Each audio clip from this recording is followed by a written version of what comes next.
Allez, c'est parti. Bon, ok, aujourd'hui je suis à Montgeron et précisément à la boutique Alternative Sidecar et je devrais presque dire le bouclard parce que c'est tout à fait ça. Dans l'atelier, c'est plein de super machines exotiques très belles et plein de sides, évidemment, des caisses dans tous les coins. Une boutique vraiment hyper sympa que je connaissais pas mais que je suis content d'avoir trouvé puisque maintenant ils sont distributeurs BSA et que je suis là pour cette BSA Gold Star qu'on voit. Elle est magnifique avec du chrome, des choses qui brillent, un joli moteur à ailettes, etc. C'est un super produit déjà de prime abord comme ça. Elle rend très très bien. On va détailler la fiche technique très vite parce que je suis très pressé d'aller l'essayer. Je suis hyper curieux sur cette machine. BSA, on connaît, hein, c'est une marque anglaise qui a un peu décliné à l'arrivée des japonaises sur le marché. Ça a été racheté par les Indiens et après quelques années, ils ont donc pondu ce produit. À l'avant, on a un Pirelli Phantom qu'on a reconnu facilement à son motif. Il fait 18 pouces par 100 de large. Le disque, c'est un 320 mm de diamètre avec ABS. On a un étrier Brembo 2 pistons sur une fourche traditionnelle, mais qui est caché dans des fourreaux. C'est très très joliment fait. Le moteur, on y vient, c'est un bloc développé par Rotax et habillé entre guillemets par BSA pour avoir un look vintage. Mais pour vous donner une idée, c'est le moteur qui équipait les BMW F650 et les Aprilia Pegaso. Voilà, c'est ce moteur-là. Il développe ici 45 chevaux à 6000 tours et le couple est dispo à 4000 tours, ce qui la rend nativement accessible au permis A2 et ça, c'est très bien. On voit que c'est un ancien moteur entre guillemets puisque la boîte, c'est une boîte 5, transmission par chaîne et refroidissement liquide. Faut pas se laisser tromper par les ailettes et faut pas se laisser tromper par ce petit boîtier qui est à gauche puisque c'est bien une injection et pas une mécanique à carbu. Le réservoir, il fait 12 litres, la selle est à 780 mm de haut, mais elle est assez fine, donc ça devrait bien se passer. C'est comparable au gabarit d'une bonne ville à peu près, hein. Elle fait 213 kg, ce qui la fait une vingtaine de kilos plus légère qu'une T100 par exemple. À l'arrière, le Phantom fait 17 pouces par 150 de large, et le disque qu'on voit pas de l'autre côté de la jante à rayon, il fait 255 mm de diamètre avec un étrier simple piston. Ici elle est toute d'origine, hein. Il n'y a rien qui a été ajouté ou retiré, donc c'est une moto vraiment full stock. Quelle facilité, c'est dingue.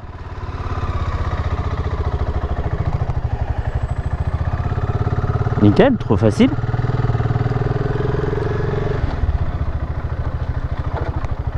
Hop, la selle est assez ferme, hein.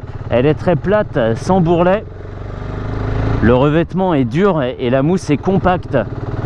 Donc d'accueil, c'est pas très agréable, mais je pense qu'au bout d'un moment, et aussi puisque la moto est presque neuve, hein, le matériau devrait s'assouplir et le confort devrait s'en trouver amélioré.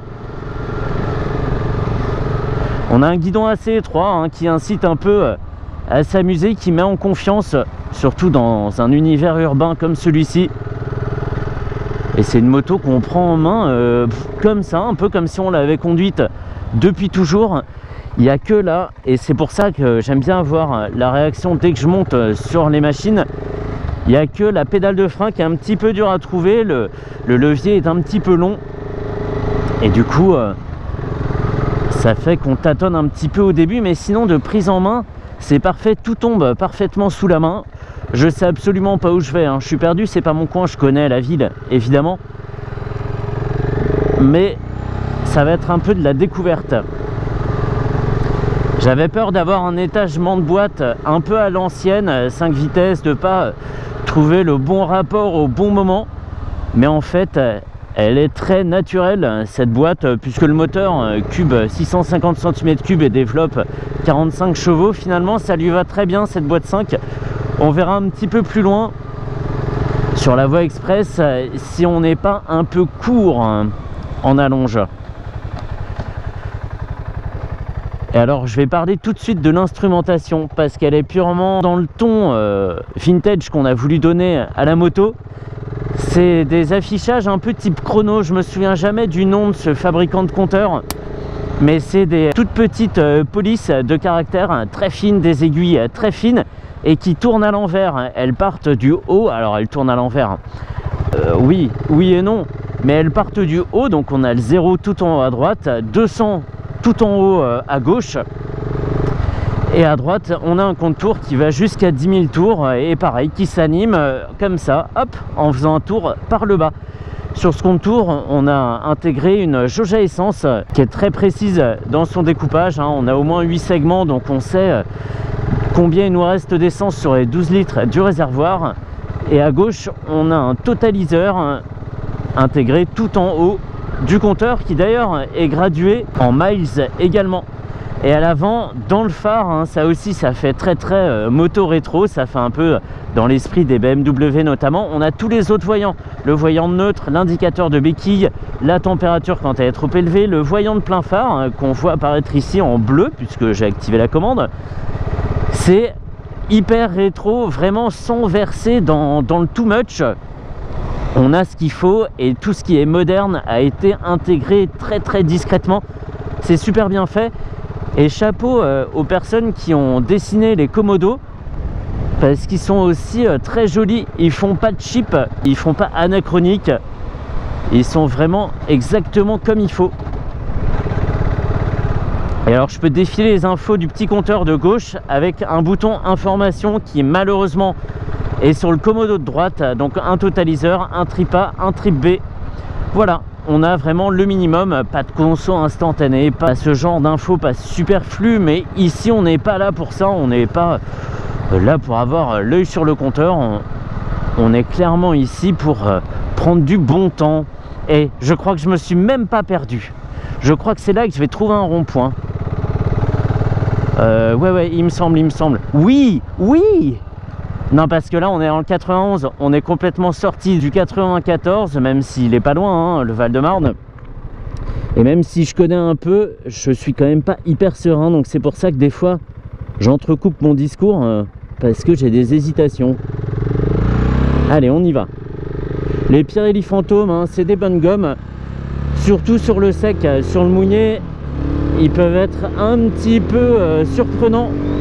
Wow, mais punaise! Arrête! Allez! Waouh! J'avais dit que le couple arrivait à 4000 tours. C'est perceptible, mais à 100% en fait. Tu tournes la poignée, certes, t'es poigné dans l'angle, t'as commencé à démarrer bon train, etc. Nickel. Mais à un moment, alors j'ai pas regardé, j'étais trop concentré. À un moment, le couple arrive, on était avant 6000 tours, puisque je me suis arrêté d'accélérer à ce moment-là. Et le couple arrive et la moto, punaise, on dirait qu'on lui a mis un deuxième moteur, quoi. Et là, c'est génial. Tu te poses entre 4 et 6000 tours, quitte à être un rapport en dessous, et c'est super. On va accélérer un petit peu plus loin parce que là, derrière la pile du pont, il y a un radar. Et on va voir l'allonge qu'elle a et le confort qu'elle conserve haut dans les tours. Donc là je suis à 100 km/h, il est superbe ce compteur. Si Triumph mettait ça sur les Bonneville et Thruxton, ça serait mais la cerise sur le Cajot, quoi. Allez, c'est reparti. Ok, là on est à 4005 et là ça tire.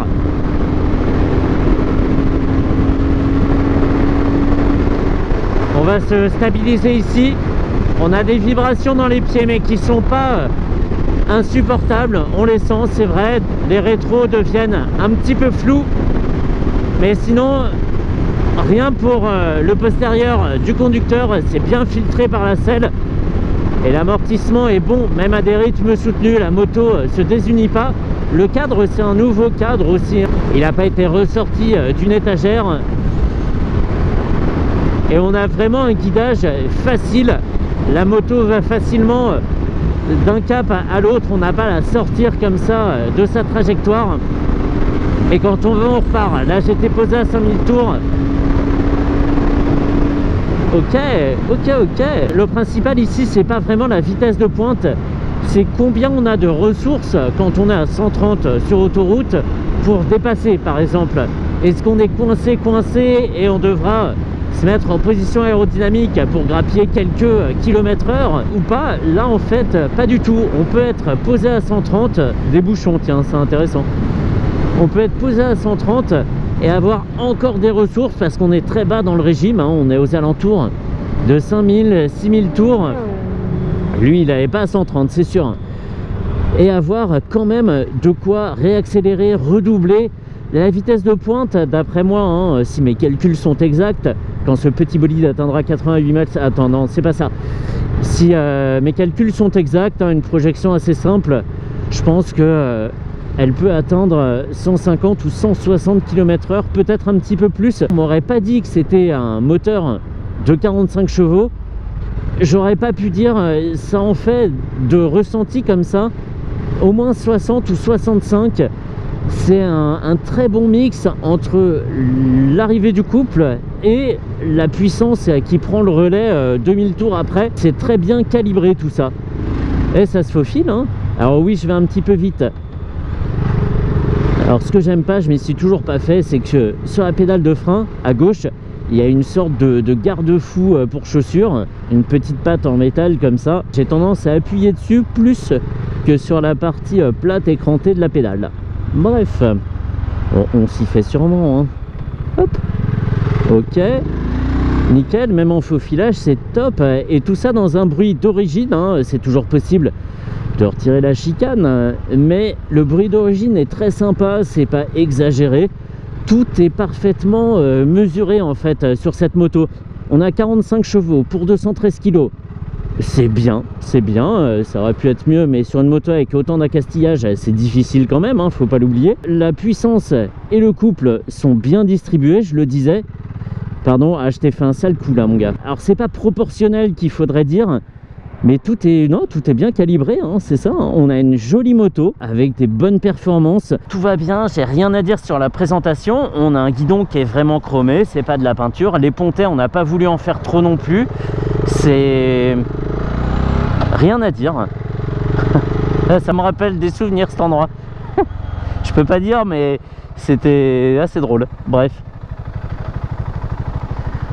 Ah. Et vraiment ce compteur, mais je m'en remets pas tellement c'est bien fait quoi.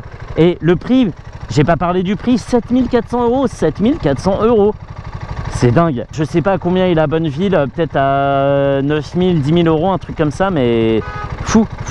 Je suis garé, hein, je peux être là. C'est ça là sur lequel j'ai tendance à mettre mon pied là. Mais waouh, beauté. Je retourne chez Alternative Sidecar à Montgeron et merci à eux, merci vraiment, équipe de passionnés, boutique de folie.